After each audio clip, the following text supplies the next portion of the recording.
So we have, for the last 4 years now, have been charged, I guess, with taking charge of our whenua.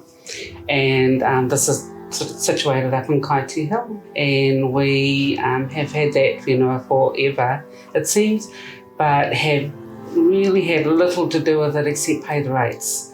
And that's been a lifelong kind of thing that has to happen with that whenua only because we haven't been able to get access to it.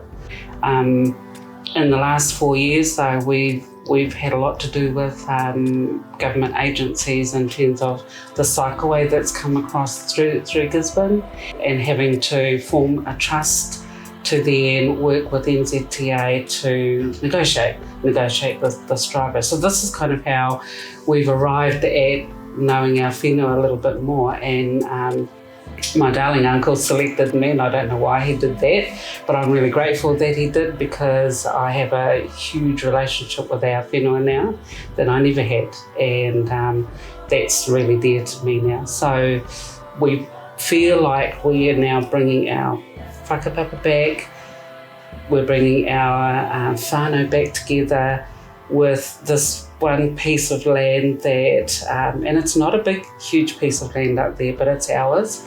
And, well, not ours, it's ours to look after and to hand on down.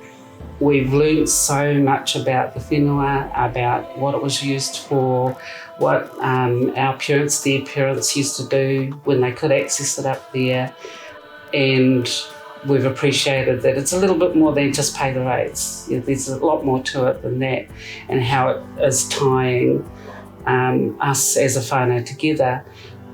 But for me, it's a little bit bigger than that. It's not only is it tying us together, but it's tying us back to the community and back to Gisborne and back to Manatuki where we are, and back to Kaiti and back together.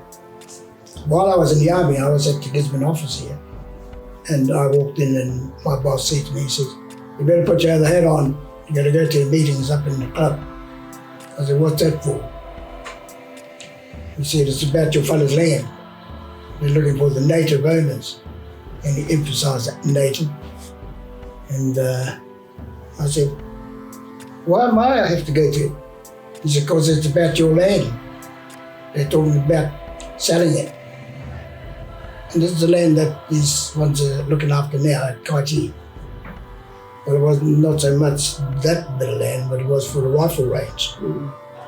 And my mum and my uncle, they were owners in it, and was taken off them by the Defence Department to be used to prepare for war. But when I heard about this rifle range, that they were trying to sell it, and I put in a complaint about it, I really opposed it. I said, how dare they go and try and sell this without letting my parents know? And I still look at that today and say, no, you can't let them just push you aside and give you rubbish. The access way that we've been trying to gain has been problematic, but we are looking at solutions on other ways to access that, and as my koro mentioned, the rifle range is an option that we could seek in the future. So I think the journey in itself of regaining just access to our whenua, I think has come in huge steps and milestones in the last few years with our current trustees.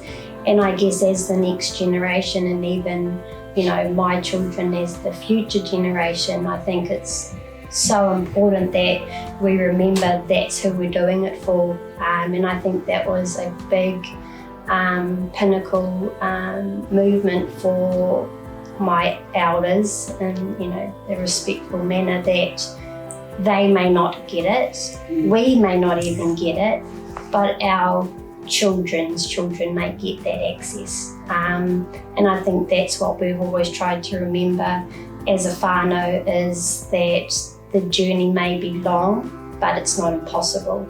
So I think for me it's a really great understanding and being a part of so many whānau that actually have the history and wisdom to portray their stories in a way that we understand in regards to the context of actually having that relationship with our whakapapa, our whānau and our whenua.